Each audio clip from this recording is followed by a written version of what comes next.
So for our Storytellers students, we have our workbooks that are digitally available. So we're using those to take children through their normal lessons, but online.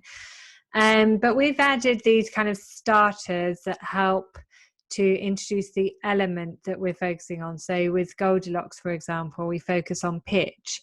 So we're introducing pitch, and then going through the workbook, we'll be using different games and exercises to do with pitch. And I just thought I'd show you the first one here.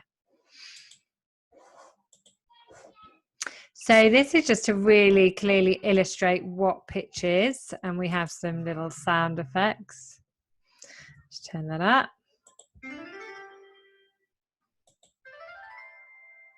Okay, so you can get them thinking about pitch on their own piano, where the low notes are, where the middle notes are, and where the high notes are. And then the idea would be that the teacher plays different extracts, obviously playing on their own piano, and not moving the camera angle so that they can't see your hands. And then they have to decide and signal by doing this, or by doing this in the middle or down low, if the pitch is high, medium or low, and they're three. So the first one, the teacher would need to play a high pitched piece. And then once everyone's decided which one it was, you give the answer to your panda. And then it was a low one. And then you play one around the middle. So that's kind of just a very basic introduction to pitch. Then I'm just going to, I'm just going to show you a couple of the others that we do for storytellers.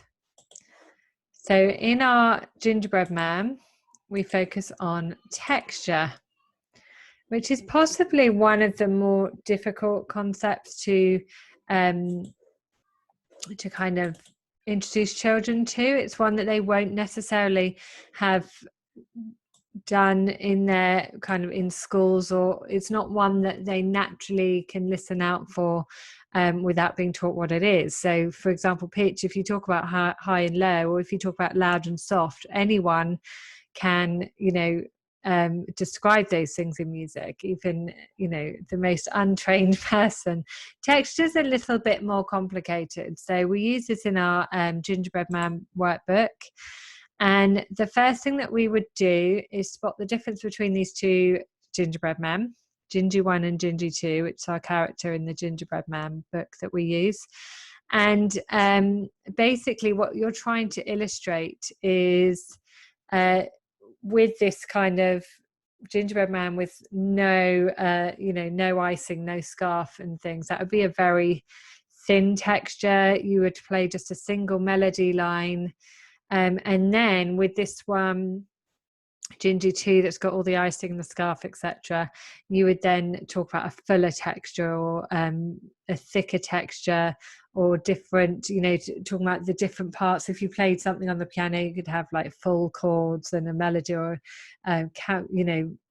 different voice parts within the piano, etc.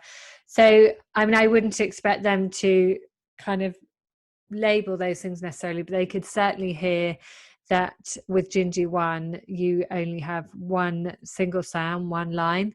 And I do actually teach them that's called a monophonic texture.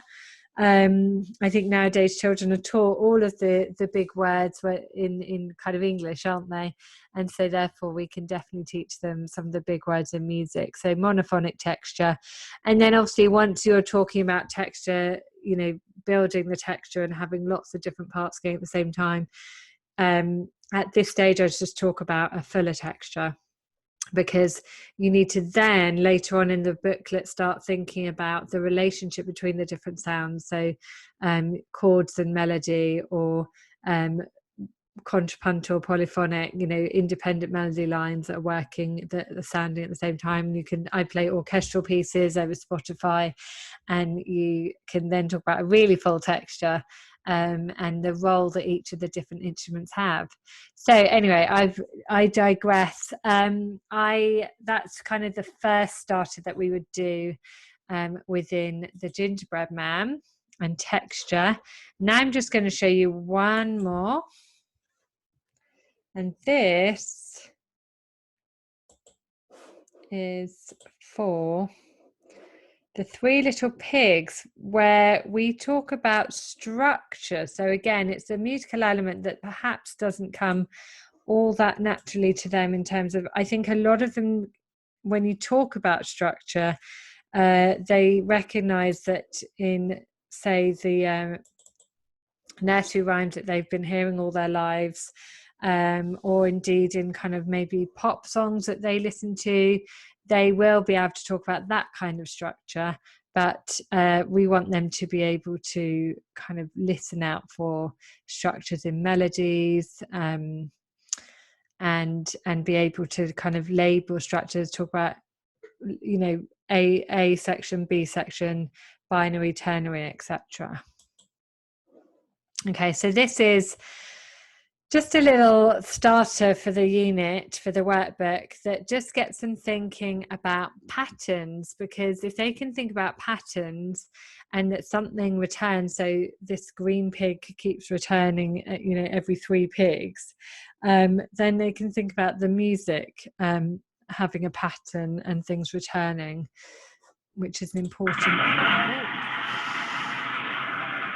So I just scared myself there with the clap. Okay, so that's an important concept, isn't it, for them to understand? So this is it's like an IQ test, isn't it? So they need to spot the pattern and then say, watch for the clap. And then decide which of the the pigs is missing. Okay, so once we've done this kind of thing, okay, I'm going to stop that now.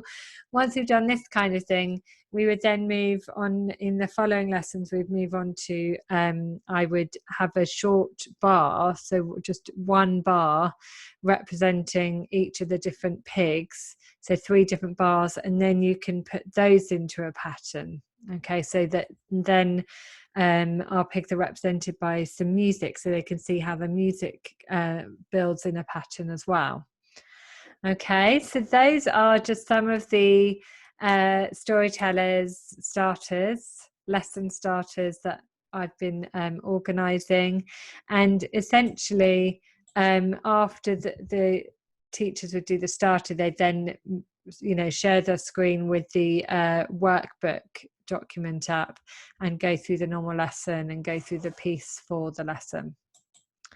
Okay.